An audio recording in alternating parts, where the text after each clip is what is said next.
문제풀이 시작하겠습니다. 표는 육식동물과 초식동물의 소화관 모양과 특성에 대한 설명을 나타낸 것이라고 합니다. 육식동물과 초식동물의 소장은 위와 맹장 그리고 결장, 즉 대장에서 차이가 있네요. 각각 특성으로는 단백질을 소화시키기 위해서는 위의 기능이 중요하고 단백질 소화 과정에서 가스와 독소가 많이 발생하고 비교적 짧은 소화관과 고기를 소화하고 영양분을 흡수하기에 충분하다. 다음 초식동물은 푸른 소화효소로 분해시켜 양분을 흡수하는 데 시간이 많이 걸리기 때문에 긴 소화관은 오랫동안 소화될 수 있게 해주고 넓은 표면적인 영양분을 더 많이 흡수되게 해준다. 이렇게 나와 있는데요. 실제로 문제를 풀 때 이 부분은 그냥 읽지 마세요. 그냥 이렇게 지우고 그냥 푸세요. 요거를 하나하나 다 읽고 풀기에는 시간이 너무 부족합니다. 이 문제는 진짜 10초 만에 풀어야 되는 문제거든요. 그러면 어떻게 푸는지 보겠습니다. 육식동물은 고기를 먹어요. 초식동물은 풀을 먹습니다. 둘은 먹는 게 다르죠. 그 먹는 거에 따라서 몸의 모양이 변했습니다. 원래는 그냥 한 개체라고 한 종류라고 생각을 해봅시다. 한 종류였던 게 얘는 고기를 먹고 얘는 풀을 먹게 되면서 각각 다른 특성을 지니게 되었다는 걸 볼 수 있겠죠. 그럼 그 다른 특성을 지니게 되는 그거 바로 적응과 진화입니다. 각각 고기와 풀을 먹고 살 수 있는 올바른 소화기관으로 몸을 변형시킨 방법인 거죠. 그럼 여기에서 이 특성과 같은 걸 찾으면 되기 때문에 한번 적응과 진화를 찾아보겠습니다. 아메바는 분열법으로 번식한다 인데요. 아메바는 번식한다. 요거는 생식이겠죠. 사람은 더울 때 땀을 흘려 체온을 조절한다입니다. 한 개체가 유지되기 위해서는 몸의 온도가 36.5도로 지속이 되어야 하기 때문에 이 친구는 몸의 상태를 일정하게 유지해주는 항상성이라고 보면 됩니다. 플라니라는 빛을 받으면 어두운 곳으로 이동한다인데요.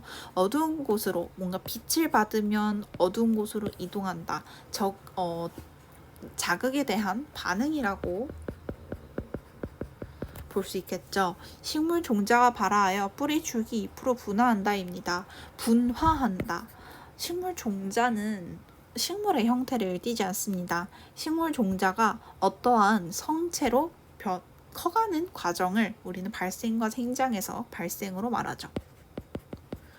뱀은 아라턱이 분리되어 큰 먹이에 먹기에 적합하다인데요.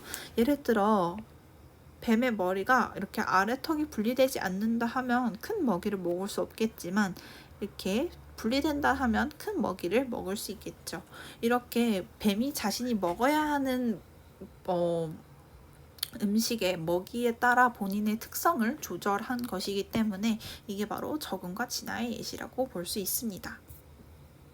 갈은 기러기가 갖는 생물의 특징에 대한 자료이고 나는 생명과학이 의학과 공학 중 하나와 연결된 사례라고 합니다.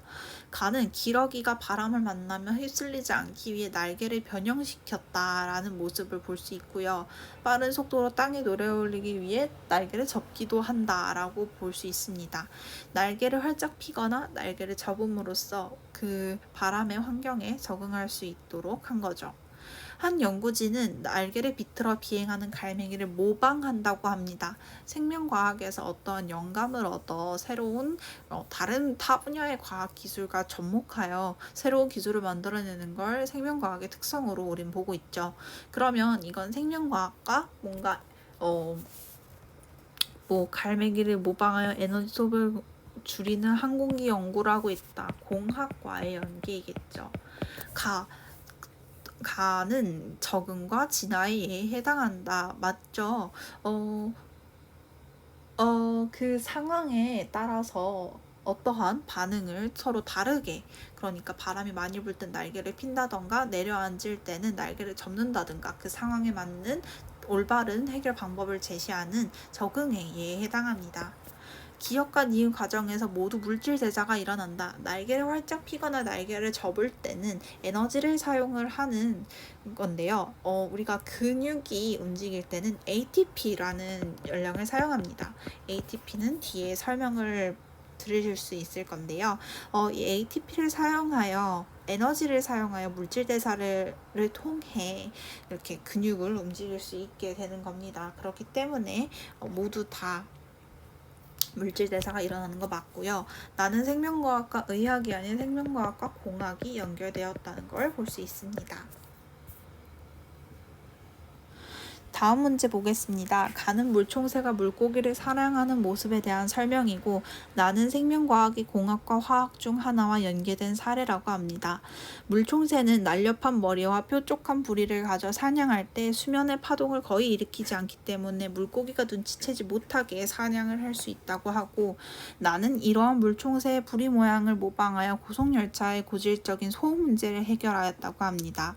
물총새가 사냥을 할 때 소리를 일으키면 본인이 먹이를 먹지 못할 거기 때문에 적응과 진화를 통해 물소리가 안 나는 올바른 방법을 본인이 터득했다고 볼 수 있겠죠. 가는 생물의 특성 중 적응과 진화에 맞고요. 나는 생명과학과 공학이 연계된 사례이다. 뭐를 모방하여 고속열차는 공학에서 다루는 범위이죠. 따라서 정답입니다.